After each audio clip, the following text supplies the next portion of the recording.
नमस्कार दोस्तों। 1993 में इजराइल और फ़िलिस्तीन एक साथ हो गए थे शांति वार्ता के लिए। इसके बाद हालत बद से बदतर होते चले गए। तब से लगातार दोनों देशों के बीच युद्ध चल रहा है। आइए दोस्तों, इस वीडियो में इजराइल का इतिहास और कैसे इजराइल का निर्माण हुआ, इस बारे में बात करते हैं। कहानी की शुरुआत हज़ारों साल पहले की होती है। लोगों ने सुना ही होगा कि हिटलर ने यहूदियों का कत्लेआम कर दिया था। कहा जाता है कि जीसस का जन्म ज्यूस फैमिली में हुआ था, जो मध्य इजराइल की थी। आज से हज़ारों साल पहले दंगे हुए थे और उन दंगों में क्रिश्चियन ने ज्यूस को मारा था। उस ज़माने में ज्यूस के खिलाफ बहुत ही झूठी अफवाह फैली हुई थी। इसी कारण दूसरी कास्ट की जो नफ़रत थी वो जीसस के खिलाफ या फिर ज्यूस जाति के खिलाफ बहुत ज़्यादा बढ़ी हुई थी। इसी कारण सभी ज्यूस अपने आप को अलग देश मानते थे और अपना एक अलग देश बनाना चाहते थे। एक अंग्रेज इतिहासकार ने एक राजनीतिक आंदोलन की शुरुआत की और उस आंदोलन को ज़ियोनिज़्म कहा गया। उन्होंने कहा कि हमें एक अलग देश बना लेना चाहिए। 1870 के ऐसे कास्ट थे जो अपने आप को लवर और जियोन कहते थे, वो इसमें शामिल हुए। इन्हीं कारणों से 1881 में पहली बड़ी मात्रा में माइग्रेशन देखने को मिली, जो फ़िलिस्तीन एरिया की तरफ परमानेंट अपने आप को बसाने और वहाँ रहने के लिए चली गई थी। फ़िलिस्तीन का एरिया इसलिए चुना क्योंकि वहाँ पर जेरूशलम था, जो एक पवित्र स्थान था। इस समय ना तो कोई इजराइल था, ना ही कोई गाज़ा था और ना ही कोई वेस्ट बैंक। इस टाइम ओटोमन एम्पायर का राज चारों तरफ चलता था। सभी लोग शांतिपूर्ण तरीके से रहते थे क्योंकि वहाँ पर ज़्यादातर जगह खाली पड़ी हुई थी।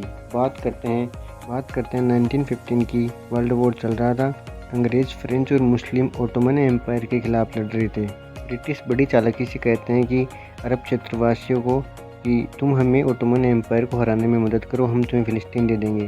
अरबवासी चाहते थे कि सीरिया से लेकर लेबनान तक पूरा यूनाइटेड उनका हो। ब्रिटिश सेम प्रॉमिस करते हैं जीसस से, NGO से, कि तुम हमें मदद करो, हम तुम्हें फ़िलिस्तीन का एरिया दे देंगे। लेकिन वास्तव में ब्रिटिश ने फ्रेंच के साथ भी ऐसा ही समझौता कर रखा था कि जैसे ही वर्ल्ड वॉर खत्म होगा पूरा मिडिल एरिया आधा आधा कर लेंगे। फ़िलिस्तीन का नियंत्रण ब्रिटिश के हाथों में चला जाता है। 1920 के बाद हिटलर को जर्मनी की पावर मिलती है और लाखों की संख्या में ज्यूस को मारा जाता है। पूरे यूरोप में ज्यूस अपनी जान बचाकर भागते हैं। कुछ को अमेरिका में शरण मिलती है, इनमें से कई फ़िलिस्तीन की ओर चले जाते हैं। 1914 के आते एक फ़िलिस्तीन आंदोलन की शुरुआत होती है। 1948 में ब्रिटिश राज फ़िलिस्तीन को छोड़कर चला जाता है और अपनी सभी कॉलोनियाँ वहाँ से हटा लेता है।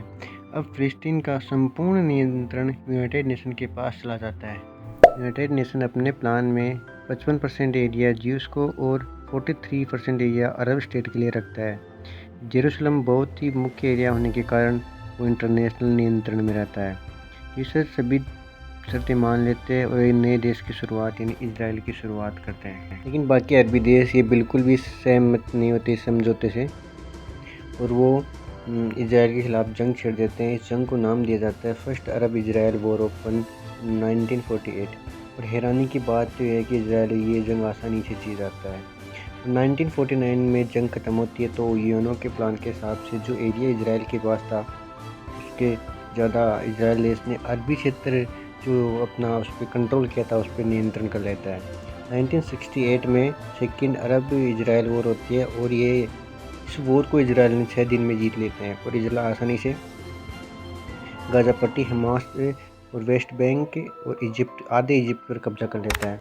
1979 में इजराइल और इजिप्ट के मध्य शांति समझौता होता है और इसी समझौते के कारण इजराइल इजिप्ट का लूटा हुआ यानी संपूर्ण क्षेत्र वापस कर देता है। इसके बाद इजराइल में रहने वाले लोग वेस्ट बैंक की ओर बसने के लिए चले जाते हैं और इसी बात को इंटरनेशनल कम्युनिटी गलत तरीके से साबित करती है।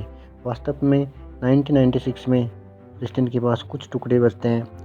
दोनों देश शांति से रहने लगते हैं। इसके बाद 1995 में फ़िलिस्तीन राष्ट्रपति की हत्या कर दी जाती है। इसी बीच 1987 में हमास ग्रुप का निर्माण होता है, जो कि इजराइल को पूर्णतः समाप्त करना चाहता है और हमास ग्रुप कई बमबारी करता है जिसमें इजराइल का बहुत ज़्यादा नुकसान होता है। 2002 में खतरनाक दंगे होते हैं और 100 से ज़्यादा लोग मारे जाते हैं। इसी कारण इजराइल अपनी क्षेत्रों के चारों तरफ दीवारें बनाने लग जाता है। 2006 में हमास ग्रुप इलेक्शन लड़ता है और फ़िलिस्तीन में जीत जाता है। इसके बाद फ़िलिस्तीन में सिविल वॉर स्टार्ट हो जाती है। 2007 की इस जंग को बैटल ऑफ गाज़ा का नाम दिया जाता है। फ़िलिस्तीन देश दो भागों में बढ़ जाता है, जो कि गाज़ा पट्टी पर हमास का नियंत्रण हो जाता है और वेस्ट बैंक की तरफ PLO, जो एक फ़िलिस्तीन का राजनीतिक ग्रुप होता है, उसका नियंत्रण हो जाता है। दोस्तों, आज के दिन की बात करें तो हमास ग्रुप का नियंत्रण गाज़ा पर है, जो एक आतंकवादी ग्रुप है। जो लड़ाई देखी जाती है वो गाज़ा पट्टी और इजराइल के मध्य होती है। वेस्ट बैंक एक शांतिपूर्ण इलाका है और वहाँ पर जो आम आदमी अच्छी तरह से निवास करते हैं। अब इजराइल वेस्ट बैंक में अपने अधिकार क्षेत्र को बढ़ा रहा है, जिसी कारण जो दंगे हो रहे हैं या फिर ये जो अभी आपने देखा जो युद्ध चल रहा है, इसी कारण। दोस्तों, बड़ा सवाल तो ये है कि टू स्टेट सॉल्यूशन कितना सही है और कितना गलत है। UN के 1948 के पार्टीशन प्लान पर जाना चाहिए या फिर जो इजराइल कर रहा है वो सही कर रहा है। लेकिन उन कॉलोनियों को क्या होगा जो इजराइल ने अभी तक वेस्ट बैंक में बनाई है और जो लोग इजराइल के निवासी वहाँ पर रह रहे हैं। या मैं आपसे पूछता हूँ दोस्तों, इसका क्या सॉल्यूशन निकल सकता है, क्या नहीं, कमेंट करके ज़रूर बताइए। अगर वीडियो अच्छा लगे तो वीडियो को शेयर करें, लाइक करें, चैनल को सब्सक्राइब करें। जय हिंद दोस्तों, जय भारत।